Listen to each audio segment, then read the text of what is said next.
एक बार की बात है।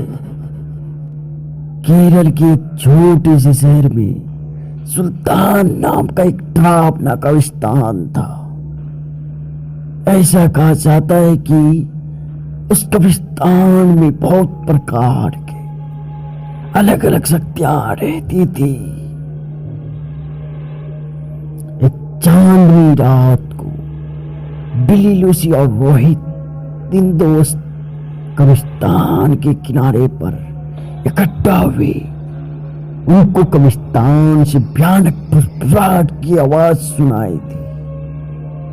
आवाज कहां से आ रही थी यह देखने के लिए वे हाथ में टॉर्च लेकर सावधानी से कब्रिस्तान के गेट के अंदर घुसे।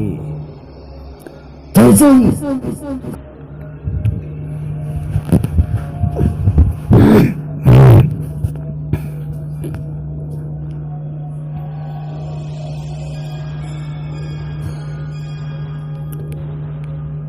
एक बार की बात है। केरल के एक छोटे से शहर में सुल्तान नाम का एक डरावना कब्रिस्तान था। ऐसा कहा जाता है कि उस कब्रिस्तान में बहुत प्रकार के अलग अलग शक्तियां रहती थी। एक चांदनी रात को बिली, लूसी और रोहित तीन दोस्त कब्रिस्तान के किनारे पर इकट्ठा हुए। उनको कब्रिस्तान से भयानक फुसफुसाहट की आवाज सुनाई थी। आवाज कहां से आ रही थी यह देखने के लिए वे हाथ में टॉर्च लेकर सावधानी से कब्रिस्तान के गेट के अंदर घुसे। जैसे ही कब्रिस्तान में दाखिल हुआ, तेज हवा चलने लगी। अचानक उन्होंने एक इंसान को एक मकबरे के पास टहलते देखा। वो उदास और खोया हुआ दिखाई दिया, इसलिए बिली, लूसी और रोहित उसके पास आए और पूछा, कौन हो और इतनी रात को क्या कर रहे हो? तो उसने जवाब दिया, मैं एक आत्मा हूं और मेरा नाम अकबर है। अकबर ने उन्हें उस भयानक अभिशाप के बारे में बताया जो उस कब्रिस्तान के सभी आत्माओं को परेशान करता था।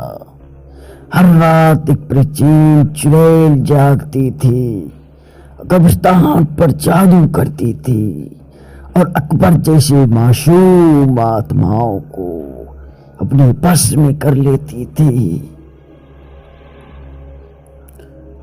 अभिशाप को तोड़ने का एकमात्र तरीका कब्रिस्तान के पिछले जंगल में एक पेड़ के नीचे छुपी हुई मंत्र पुस्तक को ढूंढना, आर्य आज से पहले नष्ट करना था। जादुई पुस्तक को ढूंढने की संकल्प लेकर बहादुर तिकनी अपने मिशन पर निकल पड़े। उन्होंने अंधेरे में मकबरों के बीच रास्ता खोजा जंगल में जाने के लिए, और इस बात का ध्यान रखा आराम करने वाली आत्माओं को परेशान न किया जाए।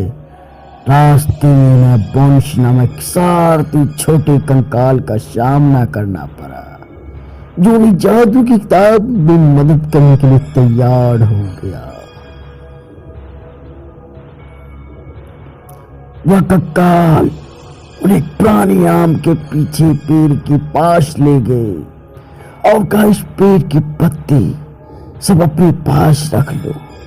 अगर ये पत्ता तुम्हारे पास रहेगा तो वो चुड़ैल तुम्हारा कुछ नहीं बिगाड़ सकती और ये पत्ता तुम्हें जादू की किताब हासिल करने में मदद करेगा।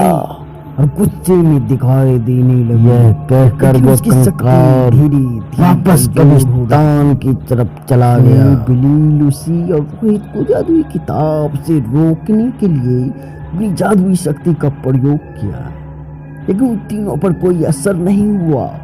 क्योंकि तीनों के पास आम के पत्ते थे जो उनकी रक्षा कर रहे थे। धीरे धीरे चुड़ैल की सारी शक्ति खत्म हो गई और चुड़ैल वश हो गई।